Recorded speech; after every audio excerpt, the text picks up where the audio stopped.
বাঙালির প্রিয় chop cutlet থেকে শুরু করে ভেটকি পাতুরি, লুচি, কষা মাংস আর প্রচুর মিষ্টির অপশনস নিয়ে একটা দারুণ বাঙালি বুফে খুঁজে পেয়েছি, যেটা তোমরা গঙ্গার ওপরে বসেই দারুণ একটা ভিউ এর সাথে এনজয় করতে পারবে ইন্ডিয়ার ফার্স্ট ফ্লোটিং রেস্টুরেন্টে। তার সাথে প্রত্যেক দিন থাকবে লাইভ বাউল মিউজিক।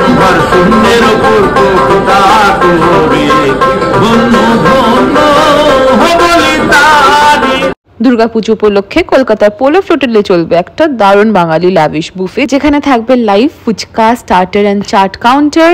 বাঙালির প্রিয় প্রায় সব রকমই স্টার্টার্স থাকবে এই বুফেতে। মেন কোর্সটাও বেশ ল্যাভিশ ছিল, ভেটকি পাতুরি থেকে শুরু করে সর্ষে কাতলা, মোচা, পনির, ঝাল ঝাল করে বানানো কষা মাংস, বাসন্তী পোলাওয়ের সাথে থাকবে আরো অনেক প্রচুর অপশনস। এই ল্যাভিশ বুফেটা তো থাকবেই, তার সাথে they have introduce this wholesome Bengali thali, যেখানে তোমরা পেয়ে যাবে দই বড়া, মাছের অনেক ভ্যারাইটি, কষা মাংস, চিকেন, সাথে থাকবে আরো অনেক বেঙ্গলি আইটেমস, যেটা একদমই মিস করা চলবে না। আর হ্যাঁ, বেঙ্গলি বুফেটায় কিন্তু থাকবে প্রায় 20টারও বেশি দুর্দান্ত কটা মিষ্টির options. And the best part is, পুজোর 5 দিনই এখানে থাকবে ডিফারেন্ট মেনু। তাহলে এই দুর্গাপুজোয় যদি তোমরা একটা দারুণ বাঙালি বুফে এনজয় করতে চাও উইথ দিস অ্যামেজিং ভিউ, আর দেরি না করে ফ্রেন্ডস বা ফ্যামিলির সাথে এক্ষুনি প্ল্যানটা বানিয়ে ফেলো। আর for more details don't forget to check the caption.